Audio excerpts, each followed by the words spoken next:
Senhoras e senhores, com a palavra o presidente da República, Jair Bolsonaro.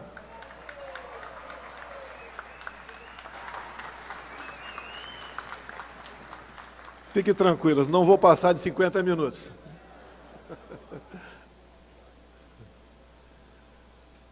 Meus amigos, povo ao qual eu devo lealdade, é uma satisfação estar aqui. Prezados governadores do Amazonas, do Acre, de Roraima, prezado presidente da Caixa Econômica, Pedro Guimarães, Arthur Vigílio, nosso prefeito, deputados federais, empreendedores, empresários do Brasil, de fora do Brasil, muito obrigado por acreditar em nosso governo. Nosso governo vem dando certo, os números bem demonstram isso daí. Nunca se viu uma taxa de juros tão baixa, 5%, uma inflação prevista abaixo da média da meta, o risco Brasil diminuindo também, é a volta da confiança em nosso país, fruto de um trabalho, senhor prefeito, como o senhor bem disse na questão da Zona Franca de Manaus, de um governo que escolheu 22 ministros com critério técnico. Em função disso, vem dando certo, graças a Deus. Não sou historiador, até porque gosto de ciências exatas, mas por coincidência, esse lado do Brasil, que é o coração da nossa pátria, parece que, segundo a história, as datas, o interesse externo pela região pré-existia ao nosso descobrimento, em 1500. Em 1492 foi descoberta a América, 1494 Tratado de Tordesilhas, para cá, né, à esquerda do mapa, a oeste, não pertencia ao Reino de Portugal. E o Brasil só foi descoberto, então, meia dúzia de anos depois. E esse tratado só foi revogado pelo Tratado de Madrid, em 1750.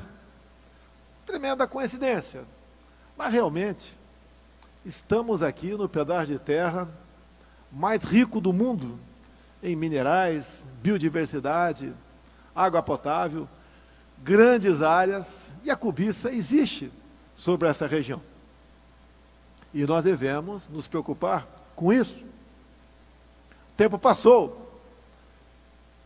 1957, Juscelino foi concebida, então, a Zona Franca de Manaus. E ela foi efetivada em 1967, pelo presidente da República, eleito no dia 11 de abril de 64, à luz da Constituição de 46, como sempre digo, né, a verdade nos libertará. Então, a Zona Franca de Manaus nasceu, de fato, foi implementada, de fato, em 67. Objetivo: trazer essa região para dentro do Brasil, mostrar que ela é nossa. Ela está dentro dos 8,5 milhões de quilômetros quadrados. A Amazônia é Brasil. Mas, quando a riqueza é grande, devemos redobrar a nossa preocupação com ela. Final do governo Sarney. Muitas vezes se critica o presidente, né? Mas todos os presidentes, sem exceção, tem um pontinho ou outro, no mínimo, né, que tem que ser rememorado. Final do governo Sarney, criação do projeto Calha Norte. Algumas dezenas de pelotões de fronteira que poderiam servir, ou que serviriam, de acordo com a história daquele momento, como polo de colonização, para que a nossa fronteira fosse realmente vivificada. Bem, lamentavelmente, fraqueza de governos que sucederam, José Sarney, veio a indústria das demarcações de terras indígenas. E nós temos o estado do Amazonas hoje, a maior parte, tomado, com reservas indígenas, área de proteção ambiental, estações ecológicas, parques nacionais, entre outras políticas ambientalistas que, em parte, prejudicaram o crescimento do nosso Brasil. E a Zona Franca de Manaus veio exatamente para mostrar que o Brasil é nosso, para integrá-lo ao resto do nosso país. E hoje, os nossos irmãos índios, em parte ainda, ou grande parte, vivem ou são condenados a viver como homens pré-históricos dentro de uma terra indígena. Isso tem que mudar. O nosso índio é o irmão exatamente como qualquer um de nós. Assim como no passado, a OIT 169 era utilizada contra o Brasil, hoje ela já começa a ser utilizada, por ironia do destino, a favor dos interesses do Brasil. Estamos aos poucos, como os índios de Parecis, incorporando-os, integrando-os à sociedade. O índio quer produzir, quer plantar, quer os benefícios e as maravilhas da ciência, da economia, e temos uma política voltada para isso, sim. Todos nós somos brasileiros. Na ONU, deixei bem claro quem era o Brasil. E como eu fui criticado pela mídia do Brasil, eu dei graças a Deus, porque era sinal que estava no caminho certo. Quero imprensa livre, independente, mas uma imprensa voltada para a verdade. E a verdade é essa que está aí. Quantos entre vocês aqui são descendentes de índios? Por que reservar-lhe um espaço dentro de uma terra onde você não possa fazer nada sobre ela? Eu quero, no que depender de mim e do nosso parlamento, passa pelo parlamento. Obrigado pela continência. Nós queremos o índio fazendo dentro da sua terra exatamente o que um fazendeiro faz do lado, na sua terra. Possa, inclusive, garimpar. Eu, como presidente da República, estou tendo dificuldade de saber, naquele roubo dos 700 quilos de ouro em São Paulo, de onde vieram aquele um quarto de saco de pedras preciosas. Talvez, não posso afirmar, de terras indígenas. De lá tirado a preço de quê? Queremos que os nossos irmãos índios, caso desejem, garimpem sua terra, use essa sua riqueza em causa da sua comunidade. Esse é o Brasil que nós queremos. E essa região aqui, cada vez mais, legislações outras no passado, ainda em vigor, sinalizam para nos comprometerem com o retrocesso. A Zona Franca de Manaus é um símbolo, é uma garantia que enquanto ela existir, a Amazônia é do Brasil.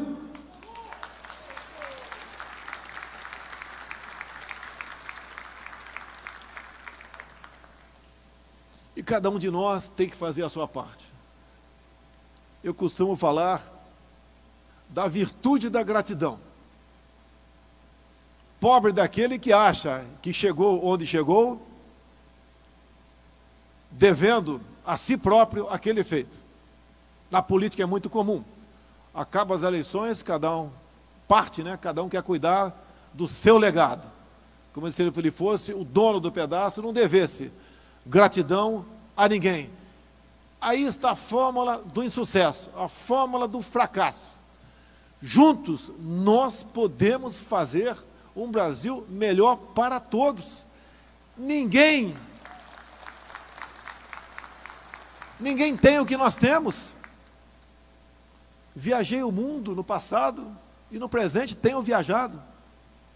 Temos recuperado a nossa confiança. Alguns commodities no Brasil, porque o comércio está sendo implementado, subiram de preço. Mas fique tranquilo, não haverá tabelamento de preço. Alguns fazendeiros têm dito para mim, eu quero criar mais gado, mas a legislação não me permite. Assim como até há pouco, a legislação, um decreto presidencial, não permitia o plantio de cana-de-açúcar no estado do Amazonas. Na hora de assinar o decreto, tinha gente do meu lado preocupado com o meu nome.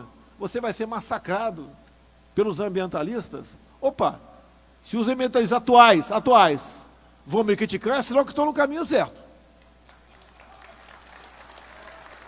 Assinamos o decreto.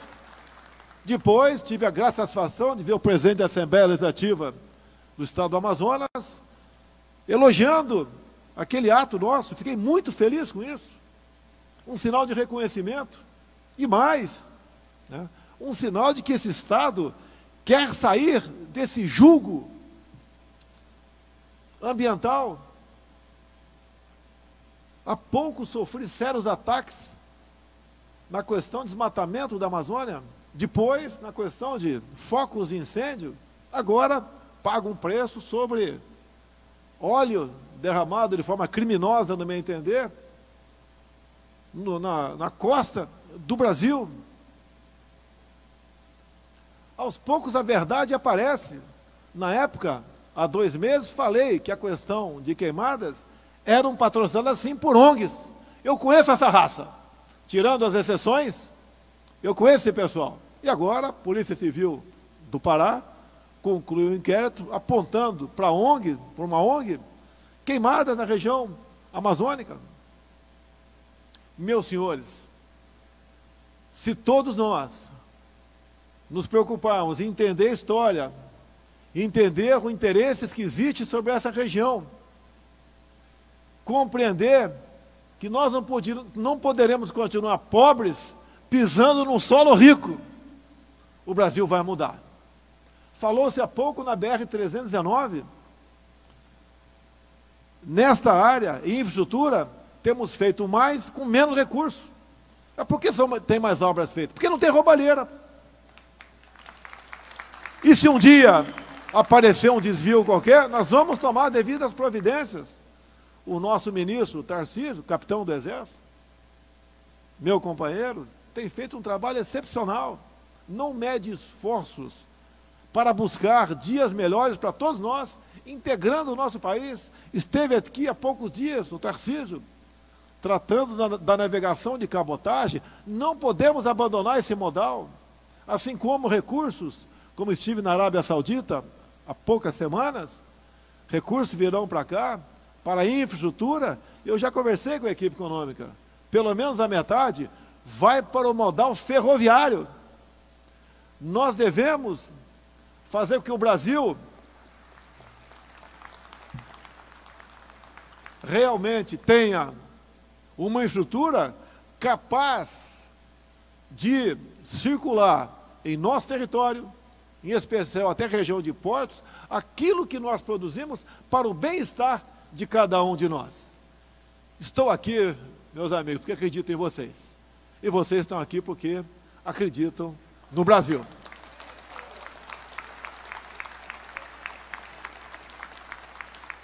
Não vai ser mais de 40 minutos. Estou encerrando aqui o meu pronunciamento. A gente vê de história, a gente olha para o Japão, destruído na Segunda Guerra, Coreia do Sul também, a Guerra das Coreias, problemas seríssimos. Outros países que nada têm. E um exemplo emblemático, Israel. Lá nem petróleo tem, não tem nada lá. E eu costumo dizer, olha o que eles não têm e veja o que eles são. Agora, olha que nós, brasileiros, temos, o que nós não somos. O que falta, meu Deus do céu? Falta cada um de nós fazer a sua parte. Deus foi generoso demais para conosco. Vamos mudar o destino do Brasil. Assim como disse o prefeito sobre a Zona Franca, a mesma coisa é o nosso governo. Cada ministro tem a sua missão. Dei carta branca aos ministros. Eles realmente colocam abaixo de si aquelas pessoas, por indicação deles, que possam realmente alavancar o Brasil para o primeiro mundo. Fiquei muito feliz, também há poucas semanas, por ocasião do BRICS, não tanto pelo BRICS, mas pelos chefes de Estado que aqui vieram. Teve Xi Jinping, da China, teve aqui Putin, da Rússia, mais o presidente da Índia e da África do Sul, Fui convidado, porque a cada ano, né, por ocasião da festa da República da Índia, um chefe de Estado é convidado. Fui convidado a comparecer na festa deles, no final de janeiro. Aceitei com muita honra o convite. Isso é um sinal que o Brasil está recuperando a sua confiança. Emirados Árabes, Catar, fui convidado para o final mundial de clubes agora, pelo rei do Catar. Obviamente não fica complicado, são 4 dias, né, entre ida e volta e o jogo, se bem que vou continuar torcendo pelo Flamengo. Está na nossa alma, na nossa cultura, na nossa história, o futebol. Não é meu Palmeiras não foi bem que eu vou torcer contra um time nosso que está disputando um torneio com um time de outros países. Isso é um sinal, do meu entender, modesta opinião, de união entre nós, que vem através do futebol, que vem através das tradições, das festas regionais. Meus amigos, meus irmãos brasileiros, estou aqui muito feliz. Problemas não me faltam. Perseguições, calúnias, mentiras, ataque à família, ataque a pessoas que estão do meu lado, mas vale a pena esse sacrifício. Vale a pena em especial porque eu tenho uma família. E aqui do meu lado a minha querida esposa, Michele. A família é a base da sociedade. Com ela, nós venceremos qualquer obstáculo. Muito obrigado a todos vocês. Nosso Brasil acima de tudo e nosso Deus acima de todos.